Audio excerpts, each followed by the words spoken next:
So we're going to continue our lower limb anatomy talk for the MRCS part A. So what is the origin of the superior gluteal artery? So it originates from the internal iliac artery. So within the diagram to understand the concept that this is the piriformis muscle. Now piriformis is very important landmark on the posterior gluteal aspect. So the vessel which is above piriformis will be superior gluteal artery, plus the superior gluteal nerve will also be there, and the vessel which is below that will be the inferior gluteal artery, and the inferior gluteal nerve will also be present on the inferior aspect of the piriformis. Now this structure over here is the sciatic nerve, and this one will be the posterior cutaneous nerve of thigh that will be supplying the posterior thigh. Now this is the ischial tuberosity from where the hamstring will take their origin. Now there is an important concept that the inferior gluteal artery arises from the anterior trunk of the internal iliac, and the superior gluteal arises from the posterior trunk of the internal iliac. So basically the internal iliac artery divides into the anterior trunk and the posterior trunk, and the anterior trunk gives the inferior gluteal and the posterior gives the superior gluteal artery, and this is the diagrammatic representation to give you a understanding that where these structures are present. So this muscle will be the gluteus medius muscle. So here another diagram. So here we have the aorta, we have the common iliacs. This one will be the external iliac. This one is the internal iliac. Our internal iliac divides into the different trunks, that is the anterior trunk and the posterior trunk, and it supplies where it gives the lateral sacral artery, superior gluteal artery, inferior gluteal artery, impernal pudendal artery, middle rectal artery, uterine artery in females, and the artery of ductus deferens in males. It gives the vaginal artery in females and the inferior vesical artery in males, and it also gives the obturator artery and the superior vesical artery. And there is an obliterated umbilical artery, and that is known as the medial umbilical ligament. So we have discussed about the superior and inferior gluteal artery and their trunks respectively in the previous slide. Now this slide explains the different vessels which are supplied by the internal iliac, and most of these are to the structures which are present in the pelvis. So basically whole of the pelvis is supplied by the internal iliac artery. So a 22-year-old man is shot in the groin, and the clinical picture is there is a weak hip flexion, weak knee extension, impaired quadricep tendon reflex, and a sensory loss on the anteromedial aspect of the thigh. So this is the clinical picture of the motor as well as sensory distribution of the femoral nerve. So we have discussed previously that whenever you are asked about any nerve, you need to remember the motor as well as sensory supply of that nerve. So for femoral nerve, it is given out by the posterior division of the L2, L3 and L4.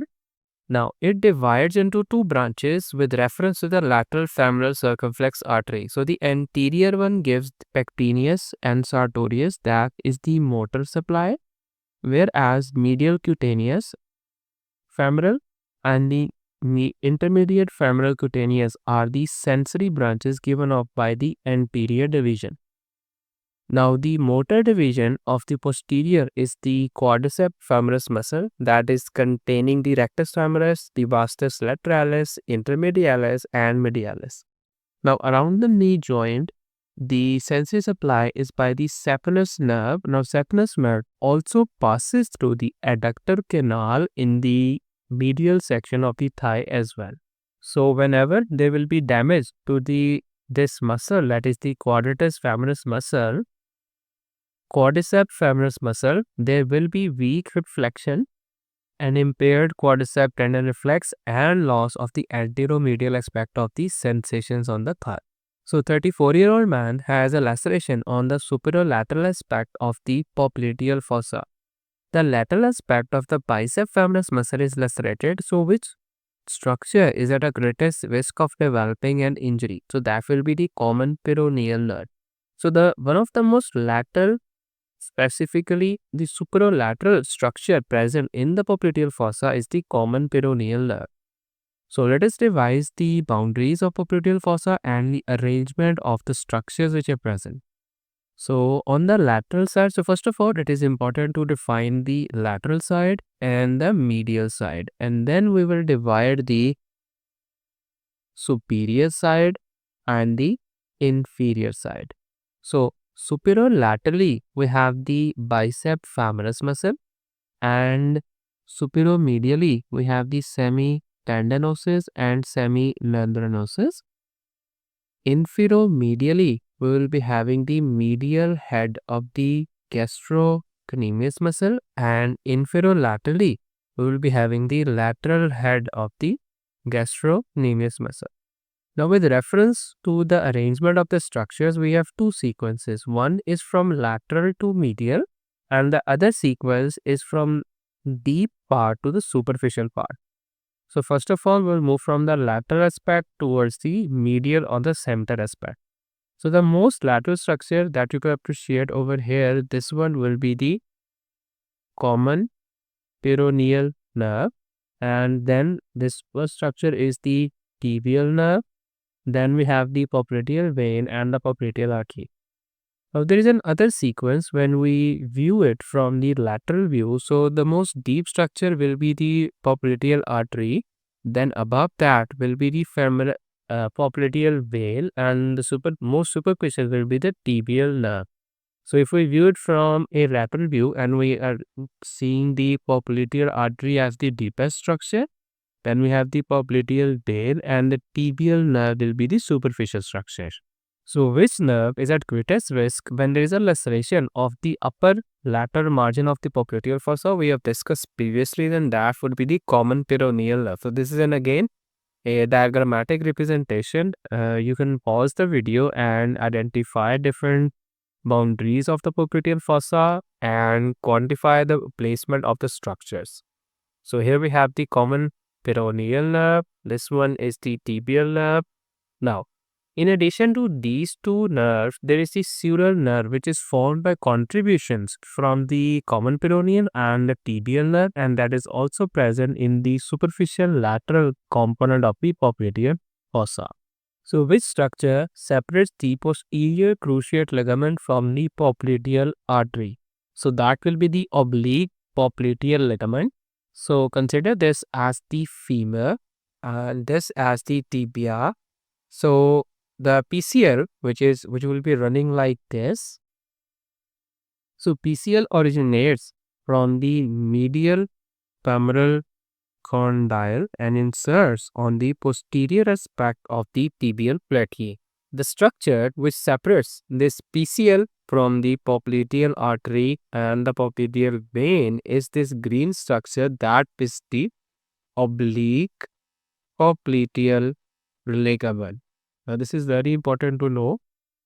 So 25-year-old man had an excision of the pelvic chondrosarcoma. During the operation, the obturator nerve was sacrificed. So which muscle is least likely to be affected? So they have given you all the muscles which are supplied by the obturator nerve, and you're supposed to know the difference that which muscle is not.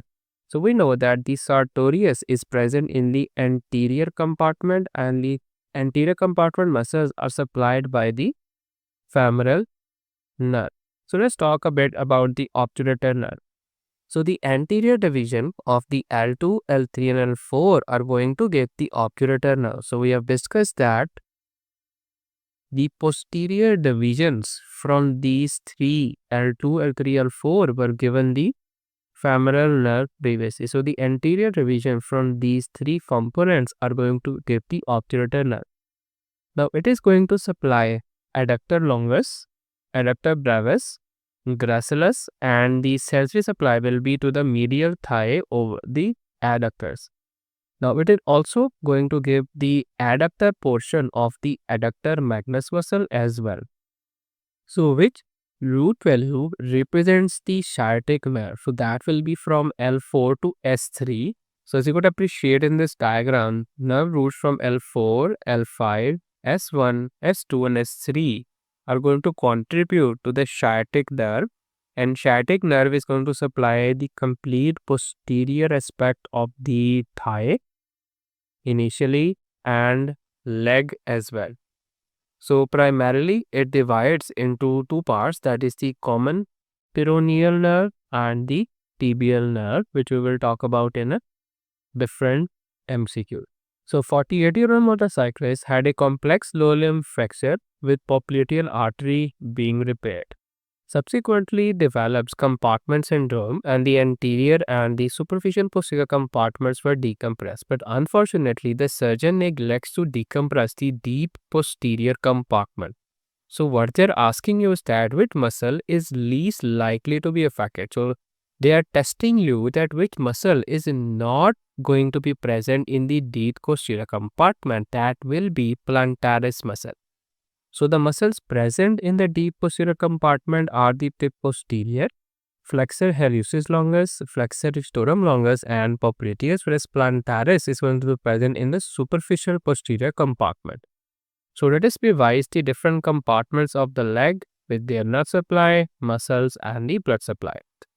So the anterior compartment is supplied by the deep peroneal nerve, and it has the tibialis anterior, extensor hallucis longus, extensor digitorum longus, and peroneus tertius, and its blood supply is from the anterior tibial artery. Well, the lateral compartment has the superficial peroneal nerve as its nerve supplier, peroneus longus and brevis are the muscles, and the peroneal artery is its blood supply. Well, the posterior compartment is divided into the superficial and the deep compartment. Both are supplied by the tibial nerve. Superficial posterior compartment has gastrocnemius, soleus, and plantaris, whereas the deep posterior compartment has the tib posterior, flexor hallucis longus, flexor inferior longus, and popliteus muscle. The blood supply of this is the posterior tibial artery. 52-year-old man had a renal transplant and needs femoral catheterization for hemodialysis. Which structures is least likely to be encountered during its insertion? Number one, that the femoral catheter will be placed into femoral vein. So there are important things that the branches of the femoral artery correspond to the tributaries of the femoral vein. Number one. Number two, that the artery is the thing in which the catheter will not be going. And there's another concept which is being tested as well, that there are certain branches which are above the inguinal ligament, that is from the external iliac artery, and there are certain branches of the femoral artery which are below the inguinal ligament. So we have to know this difference. So basically we are testing you for this difference, that you will be inserting from above downward. So you will be encountering the tributaries or vessels which are below the inguinal ligament. So a revision for the branches of the external iliac and femoral artery. External iliac is going to get the deep circumflex iliac artery and the inferior epigastric artery, and these branches are given above the inguinal ligament. Now, femoral artery is going to be the superficial epigastric, superficial external pudendal, superficial circumflex iliac, deep external pudendal. So it also gives the profunda femoris artery. Now this profunda femoris artery, which is the deep femoral artery, is going to give the different branches, that is the ascending branch, transverse, descending, lateral circumflex femoral, and the medial circumflex femoral, along with different perforating branches to different muscles. Now it also in the knee region contributes to the genicular ganglion through the descending genicular artery. So which structure is not closely related to the piriformis muscle? That will be the medial femoral circumflex artery. So let us again have a better understanding of the structure which are present in this area. So first of all, we will define our landmark, that is the piriformis muscle, which is this muscle. Now the structures which are above this, we will be having the superior gluteal vessels and nerve. Now this is the gluteus medius and minimus section, and here we have cut. So this one and this one will be the gluteus medius, and this muscle will be the gluteus minimus muscle. And below that we will be having the inferior gluteal artery and vein along with the sciatic nerve, which has been cut, along with the posterior cutaneous nerve of the thigh as well. Now below the piriformis we have a specific sequence of the arrangements. First of all, we have the superior gemelli, then we have the obturator internus, then we have the inferior gemelli, that will be this one, and then we have the quadratus femoris muscle. Now, the medial femoral circumflex artery will be present around here, around the inferior aspect of the quadratus femoris muscle, because if we try to identify the bony landmarks, this will be corresponding to the neck of the femur. So, the neck of the femur from the infero-medial aspect is supplied by the medial femoral circumflex artery, and it will be present in this area. So a brief discussion about the nerve supply for the lateral hip rotators, and these all are the lateral hip rotators as well. So with the sequence, it's easy to understand their nerve supply. So piriformis is supplied by the ventral rami of S1, S2, obturator internus and superior gemellus are supplied by the nerve to obturator internus, whereas the inferior gemellus and the quadratus femoris are supplied by the nerve to the quadratus femoris muscle. So piriformis is a very important anatomical landmark in the gluteal region, and the structures we have discussed which are very closely present are the sciatic nerve along with the posterior cutaneous nerve of thigh as well, and the inferior and superior gluteal artery and nerve. So which statement related to sartorius is not true? That will be it inserts into the medial femoral condyle. No, it actually inserts on the medial aspect of the upper part of the tibia. So this is sartorius, which is coming from the anterior superior iliac spine. It is going to insert, so it is going to curve like this into the antero medial aspect, and it is going to come from the posterior and going to insert over here along with the gracilis and semimembranosus muscle. Now, its function is that it flexes the hip and knee and laterally rotates the thigh when it is flexed, and it is innervated by the femoral nerve, which has a supply from L2, L3 and L4. So, which muscle does not receive any innervation from the sciatic nerve? So, that will be the quadriceps femoris muscle. So, quadriceps femoris muscle is present in the posterior aspect, which we have discussed in the previous slide as well. So let's revise the muscles of different compartments of the thigh with their nerve supply, muscles and blood supply. So the anterior compartment is supplied by the femoral nerve. It contains the iliacus and the psoas muscle as well, iliopsoas complex, sartorius and the quadriceps femoris muscle. Its blood supply is through the femoral artery. Now, medial compartment, which is supplied by the obturator nerve, contains the adductor longus, brevis, and magnus, along with gracilis and obturator externus. It is supplied by the deep femoral artery and the obturator artery. The posterior compartment is supplied by the sciatic nerve, and it contains the semimembranosus, semitendinosus, and the bisect femoris, and it is supplied again by the branch of the profunda femoris artery. So, sciatic nerve is traditionally viewed as the nerve of the posterior compartment. So, it is known to contribute to the adductor magnus as well, but the primary nerve supply is through the obturator nerve. The quadriceps femoris is having its nerve supply from the femoral nerve, as it is present in the anterior compartment. So, anterior compartment is supplied by the femoral nerve. 67-year-old male had a revision of the total hip replacement surgery using a posterior approach. So after dividing gluteus maximus, there was brisk arterial bleed. So which vessel will be responsible? That will be the inferior gluteal artery. So we have discussed the importance of the vessels and nerves over there. Again, our landmark will be this piriformis muscle, and the structure which is present at the inferior aspect of the gluteus maximus muscle is the inferior gluteal artery, and it will be present over there, and it is likely to be encountered or get damaged in the revision of the total hip replacement. And we have discussed previously that it is given off by the internal iliac artery. So these MCQs are to give you an idea that on the MRCS Part A exam, you're going to be tested for the anatomy knowledge with reference to surgical approaches, different surgeries, and you can be tested for the nerve damage, for the blood vessel damage, and their possible complications or implications.